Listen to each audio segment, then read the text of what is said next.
हरे कृष्णा, राधे राधे दोस्तों। आप सभी को कामदा एकादशी की हार्दिक शुभकामनाएं। आप सभी पर भगवान विष्णु की कृपा सदा सर्वदा बनी रहे। आपसे अनुरोध है कि कथा को पूरा अवश्य सुनिएगा। यदि आपने अभी तक चैनल को सब्सक्राइब नहीं किया है तो कृपया चैनल को सब्सक्राइब कर लीजिएगा, ताकि आपको हमारे चैनल पर आने वाली हर व्रत कथाएं सुनने को मिलती रहें। तो आइए आरंभ करते हैं कामदा एकादशी की व्रत कथा। धर्मराज युधिष्ठिर कहने लगे कि हे भगवान, मैं आपको कोटि कोटि नमस्कार करता हूँ। अब आप कृपा करके चैत्र शुक्ल एकादशी का महात्म्य कहिए। श्री कृष्ण कहने लगे कि धर्मराज, यही प्रश्न एक समय राजा दिलीप ने गुरु वशिष्ठ जी से किया था, और जो समाधान उन्होंने किया वो सब मैं तुमसे कहता हूँ। प्राचीन काल में रत्नपुर नामक एक नगर था। वहाँ अनेक ऐश्वर्यों से युक्त पुंडरीक नाम का एक राजा राज्य करता था। रत्नपुर नगर में अनेक अप्सरा, किन्नर तथा गंधर्व वास करते थे। उनमें ललिता और ललित नाम के दो स्त्री पुरुष भी थे। उन दोनों में अत्यंत स्नेह था, यहाँ तक कि अलग अलग हो जाने पर दोनों व्याकुल हो जाते थे। एक समय पुंडरीक की सभा में अन्य गंधर्वों के सहित ललित भी गान कर रहा था। गाते गाते उसको अपनी प्रिय ललिता का ध्यान आ गया, और उसके ध्यान में स्वर भंग होने के कारण गाने का स्वरूप बिगड़ गया। ललित के मन का भाव जानकर करकोट नामक नाग ने पद भंग होने का कारण राजा से कह दिया। तब पुंडरीक ने क्रोध पूर्वक कहा कि तू मेरे सामने गाता हुआ अपनी स्त्री का स्मरण कर रहा है, अतः तू कच्चा मांस और मनुष्यों को खाने वाला राक्षस बनकर अपने किए कर्म का फल भोग।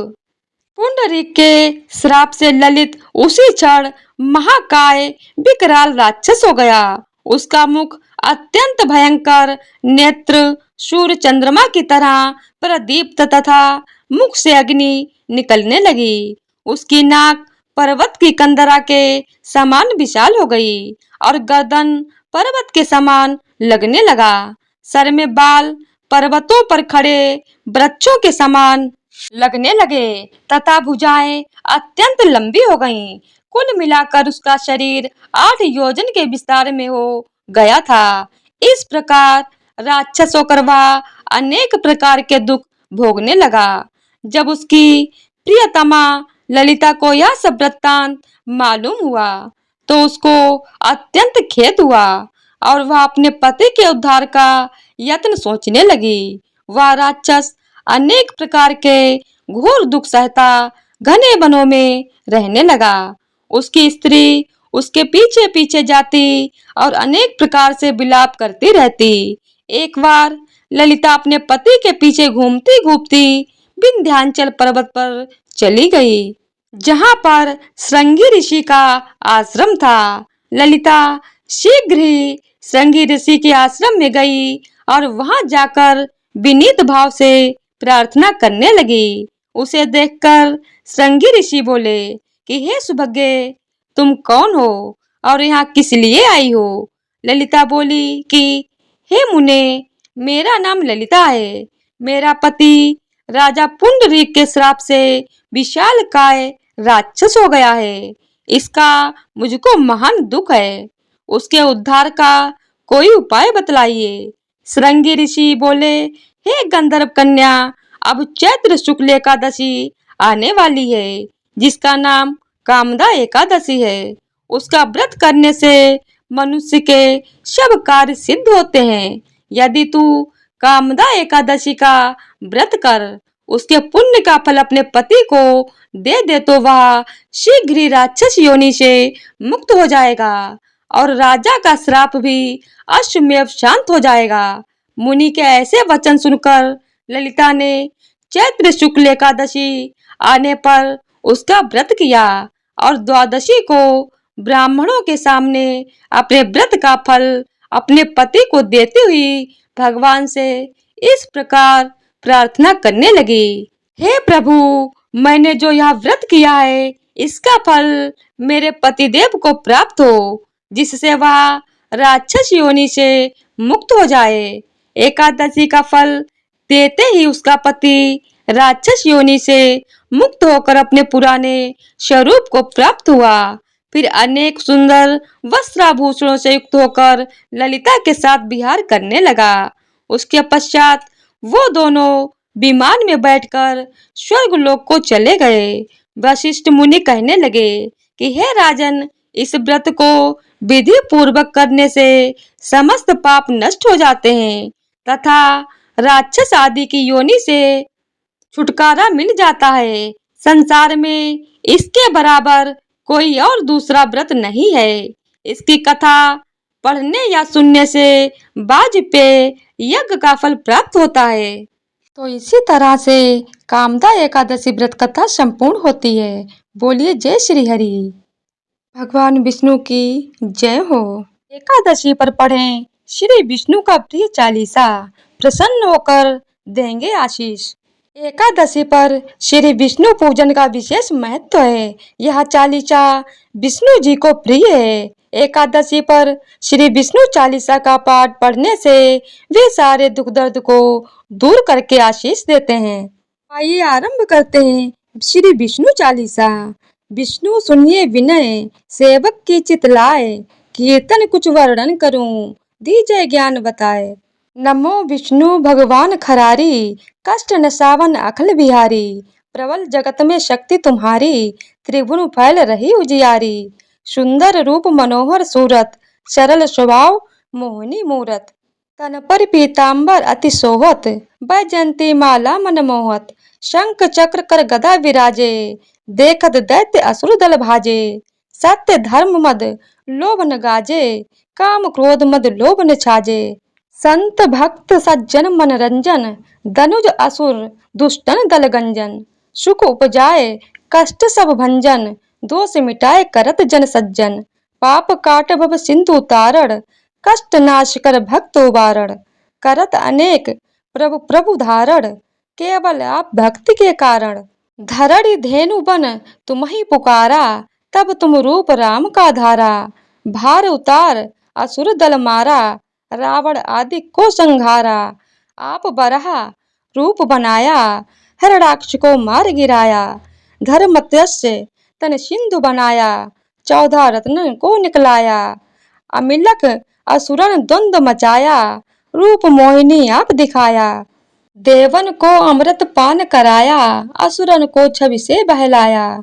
कूर्म रूप धर सिंधु मझाया, मंदरांचल गिरी तुरत उठाया।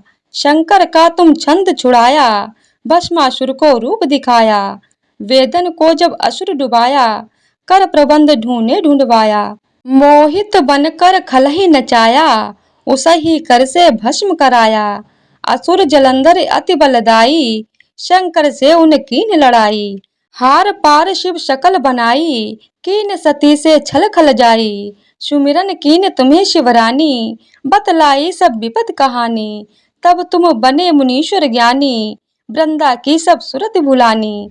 देखत तीन दनुज शैतानी, वृंदा आए तुम्हें लपटानी। हो स्पर्श धर्म क्षतिमानी, हना सुरूर शिव शैतानी। तुमने ध्रुव प्रहलाद उबारे, हिरण्याकुश आदिक खल मारे। गडिका और अजामिल तारे, बहुत भक्त भव सिंधु तारे। हरौ सकल संताप हमारे, कृपा करहु हरि सिरजन हारे। देखो मैं निज दर्श तुम्हारे, दीन बंधु भक्तन हितकारे। चाहत आपका सेवक दर्शन, करहु दया अपनी मधुसूदन। जानू नहीं योग्य जप पूजन, होय यज्ञ स्तुति अनुमोदन। शील दया संतोष सुलक्षण, विदित नहीं व्रत बोध विलक्षण। करहु आपका किस विधि पूजन, कुमत बिलोक होत दुख भीषण। करहु प्रणाम कौन विधि सुमिरन, कौन भांति मैं करहु समर्पण। सुर मुनि करत सदा सेवकाई, हर्षित रहत परम गति पाई। दीन दुखिन पर सदा सहाई, निज जन जान लेवो अपनाई। पाप दोष संताप नशाओ, भव बंधन से मुक्त कराओ। सुख संपत्ति दे सुख उपजाओ, निज चरणन का दास बनाओ। निगम सदा ये विनय सुनावे, निगम सदा ये विनय सुनावे, पढ़े सुने सो जन सुख पावे। तो इसी तरह से भगवान विष्णु का चालीसा संपूर्ण होता है। बोलिए ओम नमो भगवते वासुदेवाय नमः। तो आइए भगवान विष्णु की आरती करते हैं। ओम जय जगदीश हरे, स्वामी जय जगदीश हरे, भक्त जनों के संकट क्षण में दूर करें। ओम जय जगदीश हरे, जो ध्यावे फल पावे, दुख बिन से मन का, सुख संपत्ति घर आवे, कष्ट मिटे तन का। ओम जय जगदीश हरे। मात पिता तुम मेरे, शरण गहूँ मैं किसकी, तुम बिन और न दूजा, आस करूँ मैं जिसकी। ओम जय जगदीश हरे, तुम पूर्ण परमात्मा, तुम अंतर्यामी, पार ब्रह्म परमेश्वर, तुम सबके स्वामी। ओम जय जगदीश हरे, तुम करुणा के सागर, तुम पालन करता, मैं मूरख खल कामी, कृपा करो भरता। ओम जय जगदीश हरे, तुम हो एक अगोचर, सबके प्राणपति, किसी विधि मिलूं दया मैं, तुमको मैं कुमति। ओम जय जगदीश हरे, दीन बंधु दुख हरता तुम ठाकुर मेरे, अपने हाथ उठाओ द्वार पड़ा तेरे। ओम जय जगदीश हरे, विषय विकार मिटाओ, पाप हरो देवा, श्रद्धा भक्ति बढ़ाओ, संतन की सेवा। ओम जय जगदीश हरे, तन मन धन और संपत्ति, सब कुछ है तेरा, तेरा तुझको अर्पण, क्या लागे मेरा। ओम जय जगदीश हरे, जगदीश्वर जी की आरती जो कोई नर गावे, कहते शिवानंद स्वामी, कहते हरि हरे स्वामी, मन वांछित फल पावे। ओम जय जगदीश हरे। बोलिए विष्णु भगवान की जय हो।